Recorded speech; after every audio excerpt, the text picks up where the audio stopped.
পৃথিবীকে আল্লাহ তাআলা অনেকগুলো জিনিস দ্বারা সাজিয়েছেন, সুন্দর করেছেন। এর মধ্যে আল্লাহ তাআলা সবচেয়ে পৃথিবীর বুকে দামি করে বানিয়েছেন একমাত্র মানুষকে। মানুষকে আল্লাহ তাআলা এত দামি করে পৃথিবীর বুকে প্রেরণ করেছে। দামি মানুষ যদি তার দাম রাখতে চায়, আল্লাহ তাআলার হুকুমগুলো মানতে হবে। আল্লাহর হুকুমগুলো নবীজির তরিকা মোতাবেক মানবে, জীবন কাটাবে, তাহলে সে দামি হয়ে যাবে। যেমন বৃষ্টির পানি, এটা সর্বদাই পাক, কিন্তু বৃষ্টির পানি যদি কোনো নাপাক টয়লেটে পড়ে অথবা প্রস্রাবখানায় পড়ে, সে তার পবিত্রতা আর ঠিক রাখতে পারে না। ঠিক তেমনিভাবে আল্লাহ রাব্বুল আলামিন মানুষকে আশরাফুল মাখলুকাত বলে সৃষ্টি করেছেন।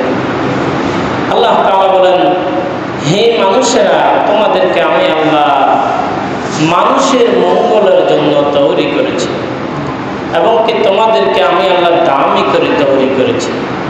দামি মানুষের কাজ, দামি মানুষের কর্ম সবসময় দামি হবে, এছাড়া ভিন্ন রূপ হবে না। যদি যেমন একজন রিক্সা চালক যদি রিক্সা না চালায়, তাকে আমরা রিক্সা চালক বলি না। মাছ বিক্রেতা যদি মাছ বিক্রি না করে, তাকে আমরা মাছওয়ালা বলি না। ঠিক তেমনিভাবে একটা মানুষ, একটা বান্দা তখনই আল্লাহ তাআলার বান্দা হবে যখন আল্লাহ তাআলার বন্দেগী করবে। মানুষের ভিতরে যদি আল্লাহ তাআলার হুকুম না থাকে, তাহলে সে গোয়াকে একটা মিথ্যা দাবিদার মানুষ বলে আখ্যায়িত হবে। এজন্য শুধু দাঁড়ি, টুপি, পাগড়ি, এরকম জামা, লম্বা জামা মুসলমান দাবি করলে শুধু দাবি না, মুসলমান দাবি করলে শুধু মুসলমান না, এর কিছু ক্রিয়া প্রতিক্রিয়া রয়েছে, কাজ রয়েছে, যেগুলো আদায় করলে মানুষ শুধু দামি হয়ে যাবে। আল্লাহ তাআলা কোরআনে কারীমের মাধ্যমে বলেছেন যে আল্লাহ, আমি আল্লাহ তোমাদেরকে পৃথিবীতে পাঠিয়েছি মানুষের মঙ্গল কামনা করার জন্য। আদমেরা আদমিয়াত লাজমাস ওদের আমার মন বাসাদাহি জামাস। আল্লাহ এক আরেক বলেন, তো মানুষ তোমার দাম এত বেশি, আদমেরা আদমিয়াত লাজমাস, তোমার দাম এত বেশি, যদি তুমি তোমার দাম ধরে রাখতে চাও,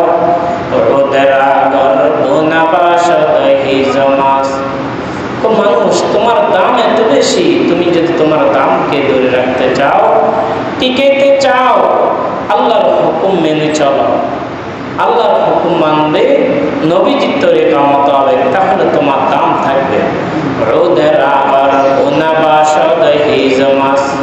যেমন একটা কাঠ, মান্দার গাছ, যেটাকে আমরা লাকড়ির কাজ ছাড়া অন্য কোনো কাজে ব্যয় করতে পারি না, এটার দাম কত?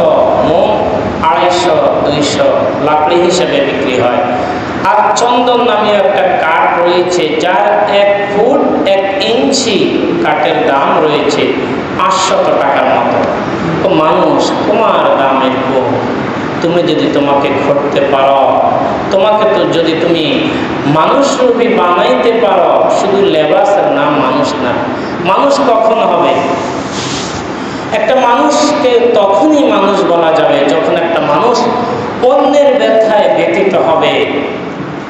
আল্লাহ রাসূল এক হাদিসের মধ্যে বলেন, আল মুমিনুনা কাজাসাদিন ওয়াহিদিন, প্রতিটা মানুষ একই দেহের মতো। যখন মানুষের এক দেহের কোনো স্থানে ব্যথায় অনুভব হয়, তখন তার অন্য জায়গাগুলোতেও ব্যথা পৌঁছে যায়। ঠিক তেমনিভাবে একটা মানুষ যদি অন্য মানুষের ব্যথায় ব্যথিত হতে পারে, তাহলে বুঝতে হবে সেই মানুষ। এই জন্য ভাইয়া আজকে ফিলিস্তিনের মুসলমান কতই না কঠিন সময় অতিবাহিত করতেছে। দীর্ঘ ৭৫টি বছর পর্যন্ত তার এরকম ইসরায়েল নামদারি হায়নার হাতে, দখলদারের হাতে, সন্ত্রাসের হাতে তারা আবদ্ধ ৭০ থেকে ৭৫ বছর পর্যন্ত, এই দীর্ঘ সময় পর্যন্ত। কিন্তু এখন পর্যন্ত মুসলমান সেখানে টিকে রয়েছে, এখন পর্যন্ত মুসলমান আছে। কারণ আল্লাহ রাসূল হাদিস শরীফের মধ্যে বলেন যে বাইতুল মুকাদ্দাস যেটা মুসলমানদের প্রথম কিবলা, বাইতুল মুকাদ্দাসকে আল্লাহ তাআলা তিনার কুদরতি এরকম কিছু ফেরেশতা দ্বারা এটাকে আল্লাহ তাআলা হেফাজত করবেন।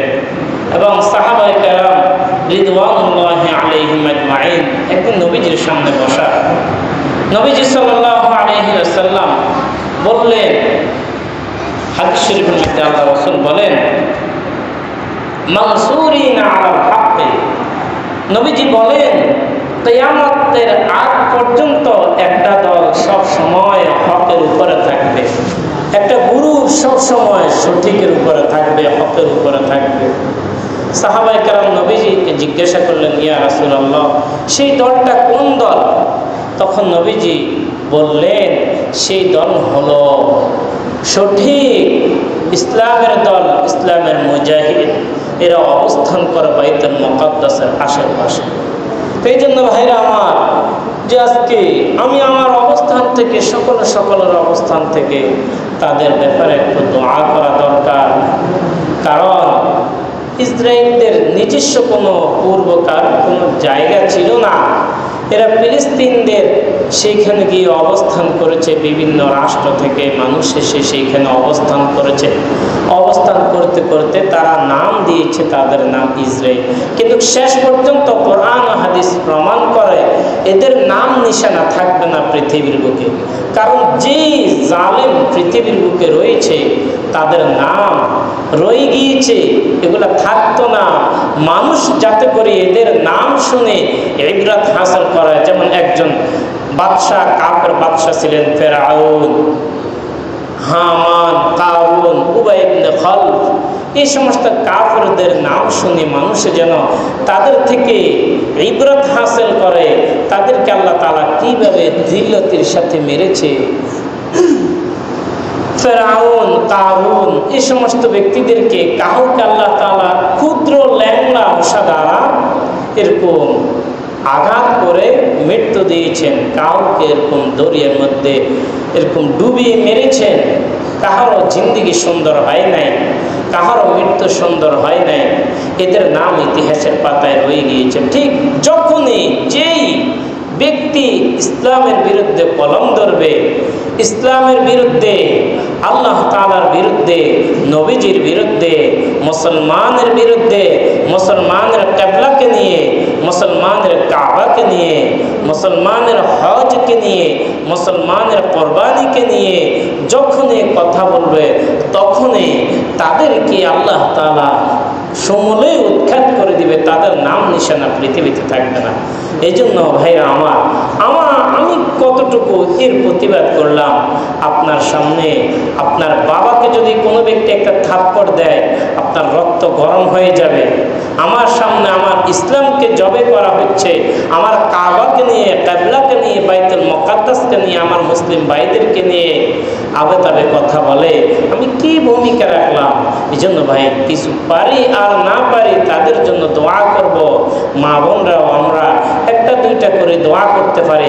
কারণ যে আল্লাহ বদরের যুদ্ধে ৩১৩ জন দিয়ে বিজয়ের মালা মুসলমানদের গলায় পরিয়েছে, সে আল্লাহ এখনো বিদ্যমান রয়েছে।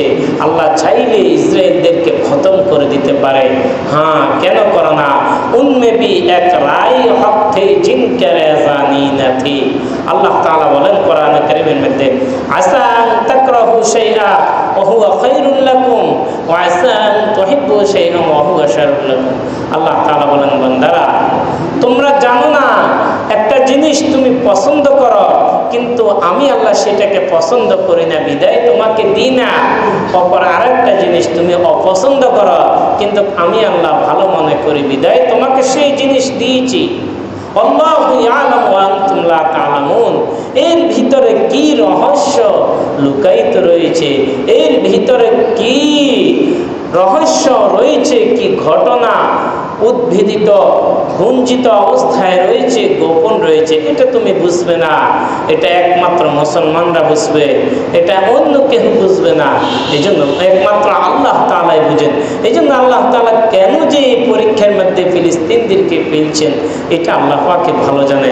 এই জন্য ভাইরা আমার, আমরাও তো এখন চেষ্টা করতে পারি এর দীর্ঘ লং টাইম, সেই 7:15 এশার নামাজ, 5:40 ফজরের নামাজ, এই লং টাইম বিরাট এক রাত্র, এই রাত্রের ভিতরে ঘুমাতে ঘুমাতে পিঠ ব্যথা হয়ে যায়। এই জন্য একটু চিন্তা করলে পারি, যদি 4টা বাজে আজান হয়, 5টা বাজে যদি আজান হয়, আমি একটু 10 মিনিট আগে উঠি, একটু 10 মিনিট আগে উঠি, একটু ওযুটা সারি, 2 রাকাত তাহাজ্জুদ নামাজ পড়ি, ফিলিস্তিনের মুসলমানদের জন্য একটু দোয়া করি।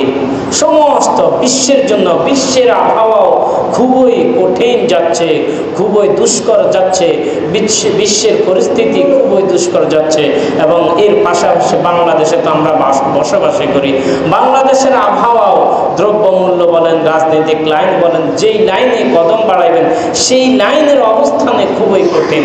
এই জন্য ভাইরা আমরা একটু আল্লাহ তাআলার কাছে একটু দোয়া করি, আগের চেয়ে একটু আমলকে বৃদ্ধি করি, আগের চেয়ে একটু আমলকে বৃদ্ধি করি। মানুষও তো যখন নৌকায় চলে আর এরকম জাহাজের মধ্যে চড়তেছে, তুফান শুরু হয়েছে, আলহামদুলিল্লাহ আমরা দেখেছি তুফানের মধ্যে হিন্দু উঠেছে, বৌদ্ধ উঠেছে, মুসলমান উঠেছে। আমাদের সাথে মুসলমানের সাথে হিন্দুরাও আল্লাহকে বলাইতে শুরু করলো, লা ইলাহা ইল্লাল্লাহ, লা ইলাহা ইল্লাল্লাহ। কারণ তুফানের সাথে নৌকা একবার এদিকে যায়, একবার ওইদিকে যায়, হিন্দুর ভিতরে ভয় ঢুকে গিয়েছে, তখন বিপদে পড়ে সেও আল্লাহকে ডাকতেছে। এখন তো আমাদের পিঠ দেওয়ালে ঠেকে গিয়েছে, আমরা এমন অবস্থায় পৌঁছিয়েছি যে আমাদের চলা মুশকিল হয়ে যাচ্ছে। এখনো কি আমাদের ভাই ঘুম ভাঙবে না? এখনো কি আমরা খেলায় খেলায় জীবন কাটাবো? ও আমার ভাইরা, একটু বুঝার বিষয়, একটু চিন্তার বিষয়। এখন একটু চিন্তা করি, আমার থেকে যেন এক ওয়াক্ত নামাজও না ছুটে। ও ভাই, যদি আল্লাহর হুকুম না মানে আরো ভয়ঙ্কর আযাব, আরো কঠিন বিপদের সম্মুখীন হতে হবে। এই জন্য আল্লাহ পাক আমাদের প্রত্যেককে সমস্ত বিপদকে উপেক্ষা করে আল্লাহ তাআলার হুকুমকে উজ্জ্বলিত করে, উঁচু করে, সমস্ত হুকুম মেনে নবীজির তরিকা মোতাবেক চলে জীবন কাটানোর তাওফিক প্রদান করুন। আমিন। আমরা যারা সুন্নাত পড়ি, যারা সুন্নাত পড়ি